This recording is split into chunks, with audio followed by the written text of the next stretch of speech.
side of her purse to identify her. They got in an accident. Half of the car got ripped off. All right? How do you know that's her purse?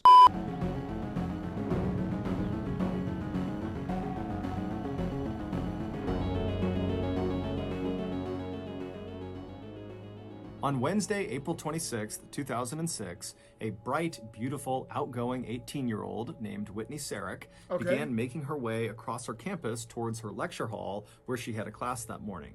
Whitney was a freshman at Taylor University, which is an evangelical Christian liberal arts college located in Upland, Indiana. Upland is a little town that sits about 2 miles east of Interstate 69 and is situated right between the two much larger cities of Indianapolis and Fort Wayne. As Whitney made her way along the pathway across campus and she passed by other throngs of students hustling to their own classes, she suddenly had a pang of anxiety as she realized the end of the school year was fast approaching. And while Whitney was definitely excited to head back home to rural Gaylord, Michigan, where she was from, to spend her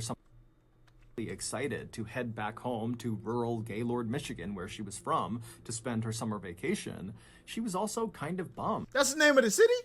Because she would have to say bye to all of her new friends in college that she wouldn't see again until after summer break in the fall when the next school year started. True. Whitney had made a ton of friends over the course of her freshman year, and by and large they were other freshmen like herself.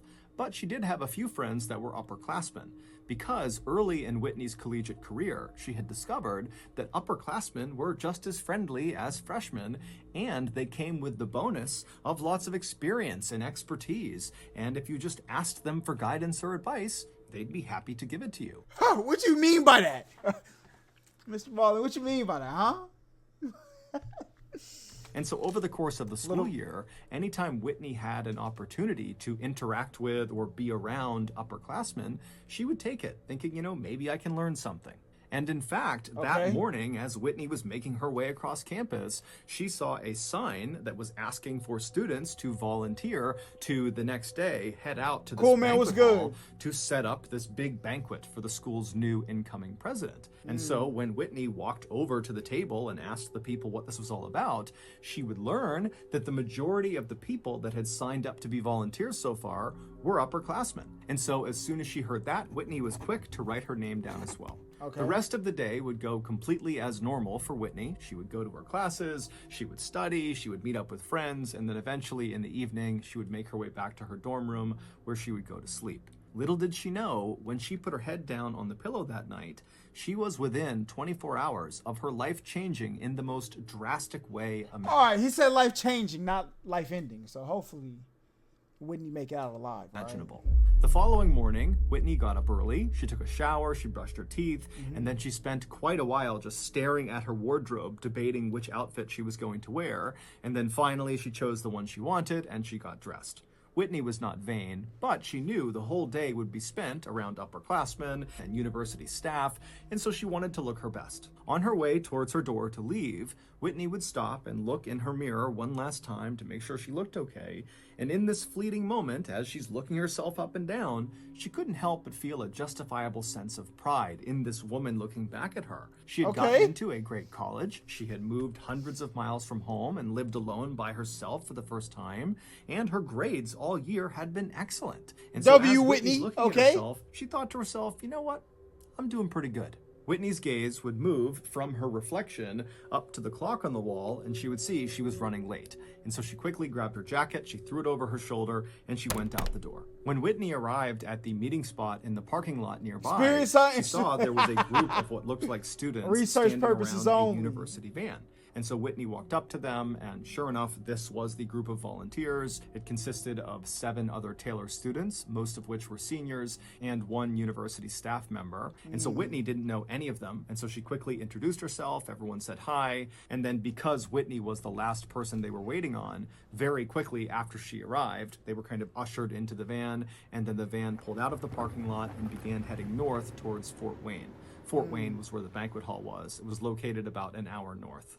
At some point during this drive north, Whitney struck up a conversation with a 22-year-old senior named Laura. Oh, Harry Mack dissecting his own bars? Right next to her. Whitney and Laura were total strangers, but they looked so similar physically. They were both tall, blonde, and very slim that I wouldn't like.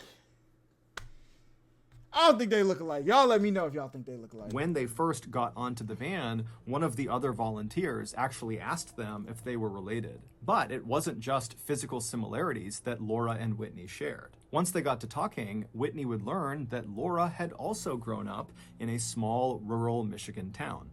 It was called Caledonia, and it was located only a couple of hours south of Gaylord, where Whitney had grown up. After the van finally arrived in Fort Wayne, the volunteers got out, they went inside of the banquet hall building, and for the next several hours, they set up tables and chairs, they put out silverware, they hung up decorations, and the whole time, Laura and Whitney just stayed close together, continuing their friendly banter. And then around 7 p.m., when the banquet hall was ready for the next day's ceremony, the volunteers decided their work was done, and so they left the banquet hall building, they piled back into the van, and began heading south back towards their campus. For the first few minutes of the ride, Laura and Whitney would just continue to chat with each other, but pretty quickly they, like the rest of the people in the volunteer You live 3 hours from that just city? were tired from all the hard work of moving things around, and so they became quiet and began looking out the window, just kind of keeping to themselves. About 30 minutes later, when the van was within a couple of miles of their campus, Whitney would turn and look next to her at Laura, just for a second, and right as she did, Laura would actually look up and look at Whitney. And so for a really quick second, they made eye contact, and so Whitney kind of awkwardly smiled at her, and as Laura was smiling back at Whitney, Whitney realized something very strange. There was this bright light on the side of Laura's face. And then seconds later, that bright light had grown and the entire interior of the van was completely whited out. And then a second later, someone towards the front of the van yelled, "Oh my God, no!" And then the van went completely silent. Is that the train? There's no way. Today's video is sponsored by Oh yeah, shout out NordVPN. Y'all go check it out in Mr. Ballin's link in his description. W-Mans. Within minutes, dozens of 911 calls were coming in from motorists on I-69 saying that something terrible had happened. When first responders arrived on scene, they were braced for the worst, but even still, they were shocked at what they saw. Scattered all over the northbound and southbound lanes of I-69, not far from Taylor University, were all these huge chunks of jagged metal. There was glass everywhere, and there were bodies everywhere. Jesus! That light that Whitney saw growing on Laura's face that suddenly filled the entirety of the van 18-wheeler. were the headlights of an 80,000-pound, fully loaded tractor-trailer truck Come on now. driven by Robert Spencer. Robert was a truck driver, and he was traveling north on I-69 when he fell asleep at the wheel, at which point his truck veered off the road into the grassy median between the northbound side and the southbound side of I-69. His truck bounced up onto the southbound road. Bro, I gotta give it up for the 18-wheeler drivers, bro. Because one time I drove back from New York to Georgia, and the amount of 16-wheelers I seen tilted on their side, on the side of the road, flying off the edge of a mountain. I'm good, bro. Listen, I'm clapping it up for y'all. I'm gonna be a YouTuber. I'm sitting here doing videos, bro. Ain't no way. Lane and crashed into Laura and Whitney's drive. van, and when it did, the impact literally peeled off the side of their van and sent the van spinning. And so as the van is spinning, because of this huge opening in the side of it, the students inside were literally being violently thrown out of the van into traffic. When first responders finally actually began surveying the crash site, they would find Robert still in his truck. He was alive, but they would discover that of the 9 occupants inside of that van, 5 were deceased. GG's. A few hours later, in the early morning hours of April 27th, Whitney Sarik's family back home in Gaylord, Michigan, woke up to the sound of a phone ringing. When one of Whitney's parents answered the phone... Hold up, he said there's gonna be a story twist though, bruh. It was the Grant What could County it be? coroner telling them their daughter had been in a terrible accident and she was deceased. At the same time, 3 hours south of Gaylord, Michigan, in Caledonia, Michigan,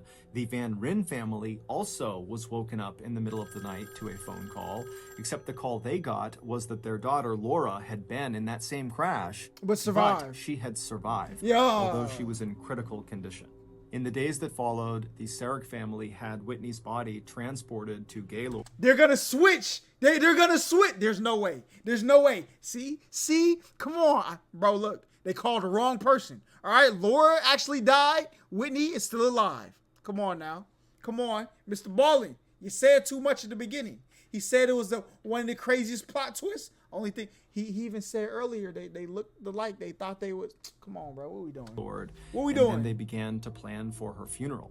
A funeral that would have to be closed casket because of the extensive damage to Whitney's body. Meanwhile, Laura Van Rin's family rushed to Parkview Hospital in Fort Wayne, and they would find their daughter bandaged head to toe with a neck brace on, laying in a hospital bed in a coma. Doctors would tell Laura's family that even though Laura was now stable, there was no way of knowing if she would ever come out of that coma. And even if she did, she had suffered a serious brain injury, which likely would impact her ability to function. And so knowing that at best, this was going to be a very long road to recovery, Laura's family decided to move her from Fort Wayne back home to Michigan to a rehabilitation center in Grand Rapids that specialized in brain injury. And so while the Van Rins were in the process of moving Laura back to Michigan, the Sareks were in the process of saying their final goodbyes to Whitney. On April 29th, so 3 days after the accident, the Sareks would hold a visitation in their hometown of Gaylord. A visitation is a time for friends and acquaintances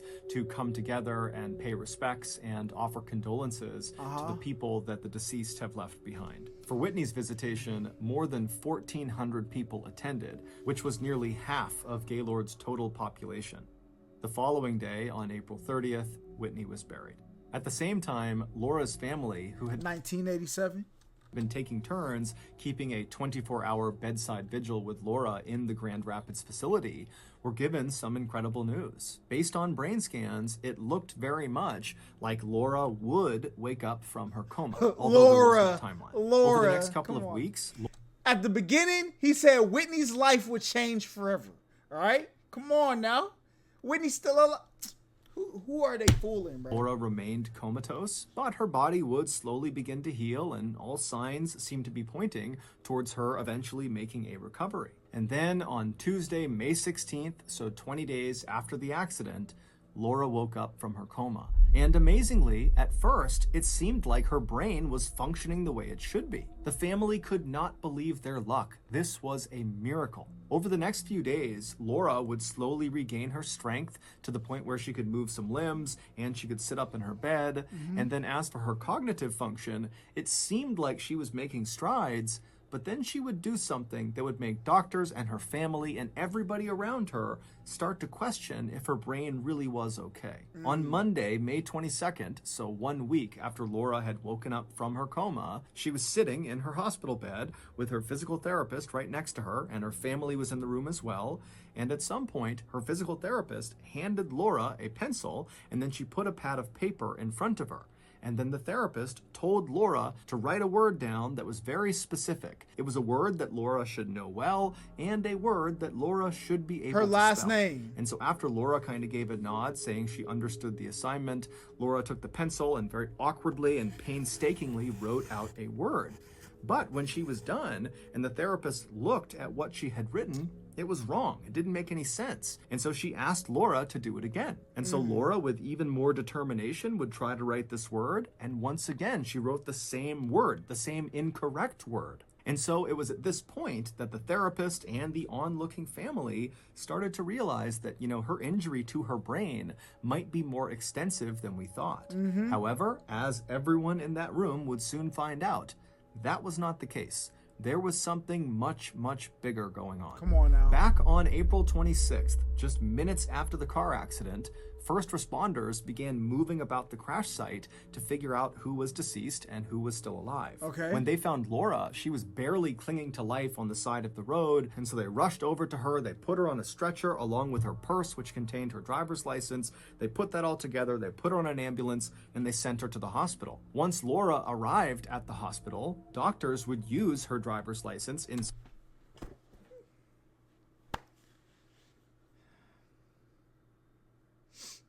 Come on now. Side of her purse to identify her. They got an accident. Half of the car got ripped off. All right? How do you know that's her purse? And then they began wrapping her head to toe in bandages and casts. And when bandages began coming off over the following weeks, it was immediately obvious to everyone that this accident had significantly altered Laura's physical appearance, most notably her teeth. They almost looked like they had been shifted to one side in her mouth. Whoa. However, to Laura's family, they didn't care how she looked. They only cared that she was still alive. Yeah. But on Monday, May 22nd, when Laura was handed that piece of paper and a pencil, and she was told to write her name, she did not write She wrote Whitney. Whitney. L-A-U-R-A, Laura. She wrote W-H. I just want to say I'm the greatest, all right? I'm the best. Bro, listen, nobody got bigger brain than me, bro. Nobody got bigger brain than Big Holla. Let me tell you something right now. I seen this from a mile away. All right? I seen it from a mile away. H-I-T-N-E-Y, Whitney. It would turn out a colossal mistake was made, and nobody caught it until that moment. The woman sitting in the hospital bed with the pencil and paper was not 22-year-old Laura Van Ryn. The woman sitting in the hospital bed was 18-year-old Whitney Sarek. Come on when now. Whitney was found on the side of the road clinging to life, the first responders thought the purse next to her was hers. It was a car accident. What makes you assume that, bro? L responders, bro. L responders. So they opened it up, they found a driver's license, they looked at it, and they looked at the victim on the ground, and they looked identical, and so they said, okay, this is Laura. And amazingly, Whitney's purse that contained her driver's license happened to land on the ground next to Laura's body. And so Laura was misidentified as Whitney Sarek. A week after Whitney had written her name down on that pad of paper, it was officially confirmed that this was a case of mistaken identity. And so once again, the Sarek family received a call in the middle of the night from the Grant County coroner. Except this time, they were telling... Imagine finding out, like, you think, and you sent your daughter... Oh, my Jesus. You sent what you think is your daughter to a fancy facility, get her back right, you know what I'm saying? The other family, they're like, oh my God, my daughter, she's dead. You know what I'm saying? Out of here. Just to call and be like they were swapped. Now, which family would you rather be in that moment? The one who went through the heartbreak and got your daughter back? Or the one who thought they had... Hey, man. Telling them that your daughter did not die in that car accident. She's alive. She's in Grand Rapids waiting for you. And so the Sarek family, they were completely shocked. They wanted this to be true, but it just seemed too good to be true. They had had a funeral for Whitney. They had buried Whitney. Except because it was closed casket, they never saw Whitney. Don't you gotta like verify the body or something like that, man? So the Sareks hopped on a plane, they flew to Grand Rapids, and they walked into that hospital Either way, room. it's still sick facts. There on the hospital bed was their daughter Whitney with her arms outstretched, crying, calling for her parents. Well, this, of course, was a miracle for the Sareks. What? It was, at the same time, a complete nightmare for the Van Ryns. They had had their suspicions that something was off about their daughter, most notably her teeth, because they just didn't look like their daughter's teeth. But they had been told by the doctors and by anybody who would talk to them that it was perfectly normal for people involved in these very significant accidents to look completely different. Your teeth, though? Like your bones literally looking? Your teeth are bones, bruh. To make them look total... Let's stop it. Let's stop it right now. Or even act completely different. And so the Van Ryns just kind of put their suspicions to the side and focused on looking after their child and helping her recover. A few days later, Laura Van Ryn's body, which had been buried in Gaylord, Michigan under the tombstone that said Whitney Sarek, was exhumed and her body was flown to Caledonia, where the Van Ryn family was able to give their daughter a proper funeral and burial. Even though Whitney and Laura had only known each other very briefly during that volunteer event in Fort Wayne, their families would forge a bond over this shared trauma. And in 2008, 2 years after the crash, the Sareks and the Van Ryns would co-author a book about their experience in going through this horrible event from each of their perspectives. That book is called Mistaken Identity: Two Families, One Survivor. How is everybody just the #1 New York Times bestseller, bro? Everybody. They just be giving that away like it's nothing. Unwavering hope. Also that year, on April 26th, so the second anniversary of the accident, Taylor University would dedicate a prayer chapel to the 5 victims. Since the crash, Indiana has changed their state's protocols and procedures for identifying accident victims to ensure this type of mix-up can never happen again. As for Robert Spencer, the truck driver who caused the fatal accident, he would be sentenced to 4 years in prison. So that's going to do it. If you got something out of today's episode. Bro, listen. I don't know what I would do if somebody called me and be like, imagine you sitting by the bedside. You're like, oh, baby, you gonna get better. You know what I'm saying? Your family's here for you. You want another sip of juice? All right, here you go. Hello?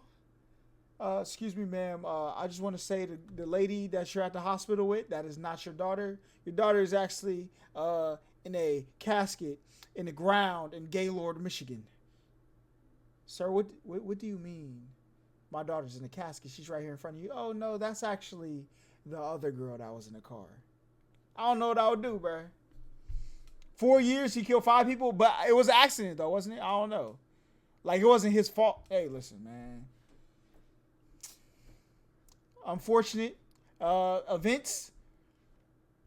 I wonder how Whitney feel coming back like, yo, y'all thought I was dead? Y'all had a tombstone for me? You're done.